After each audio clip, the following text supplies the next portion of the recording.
Assalamualaikum warahmatullahi wabarakatuh.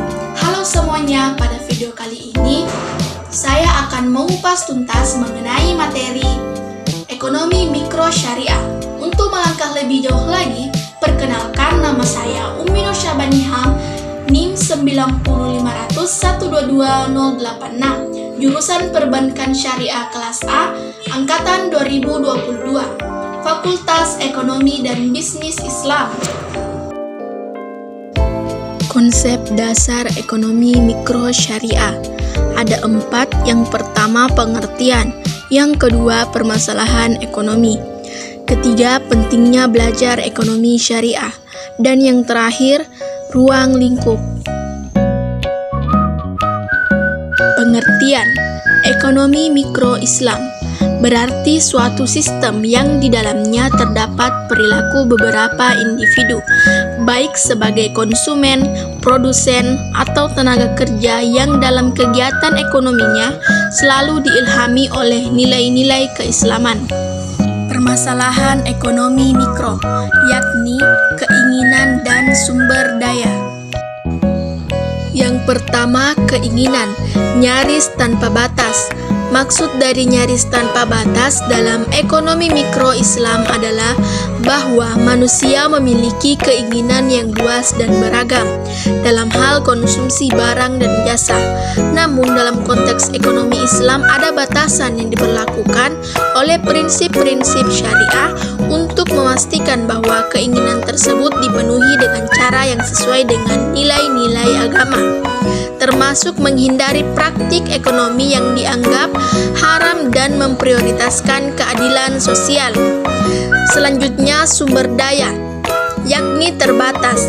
Ekonomi mikro konvensional tidak memiliki dan melibatkan etika dan moral dalam perilaku ekonominya. Muncul aturan sesuai dengan kehendak masing-masing. Pentingnya belajar ekonomi mikro syariah untuk mendapatkan keyakinan yang kuat tentang teori ekonomi mikro Islami, relevan dan dapat diterapkan dalam dunia nyata. Menerapkan prinsip-prinsip ekonomi mikro Islami dalam pengambilan keputusan. Ruang lingkup terbagi menjadi 2. Yang pertama, permintaan dan penawaran asumsi rasionalitas dalam ekonomi Islam. Yang kedua, teori konsumsi Islam, permintaan Islam, produksi Islam, distribusi dan penawaran Islam.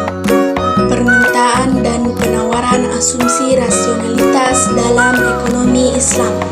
Dalam ekonomi Islam, permintaan dan penawaran diasumsikan berdasarkan rasionalitas, yang berarti individu-individu membuat keputusan ekonomi mereka dengan bijaksana dan berdasarkan pertimbangan yang sesuai dengan prinsip-prinsip Islam. Teori konsumsi Islam, permintaan Islam, produksi Islam, distribusi dan penawaran Islam. Bagian A, pandangan konsumsi dalam ekonomi berlandaskan Islam. Ini mendorong umat Islam untuk konsumsi yang bijaksana, menghindari pemborosan dan menekankan pentingnya memberi kepada yang membutuhkan zakat. Bagian B, permintaan Islam. Permintaan dalam ekonomi Islam harus didasarkan pada kebutuhan yang sah dan diperlukan, bukan nafsu berlebihan atau barang haram. Oleh karena itu, permintaan Islam lebih terkendali dan berlandaskan pada nilai-nilai moral dan etika. Selanjutnya, kita akan melangkah ke rancang bangun ekonomi mikro Islam. Yang pertama, landasan dasar. Yang kedua, sistem. Yang ketiga, karakteristik. Yang keempat, prinsip. Yang pertama, landasan dasar terbagi menjadi 2, yaitu Al-Quran dan Al-Hadis. Selanjutnya, sistem terbagi menjadi 2, yaitu Islami dan Syumuli.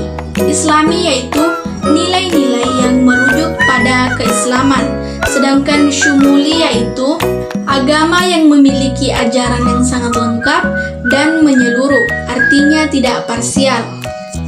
Karakteristik bersifat ketuhanan atau ilahiyah.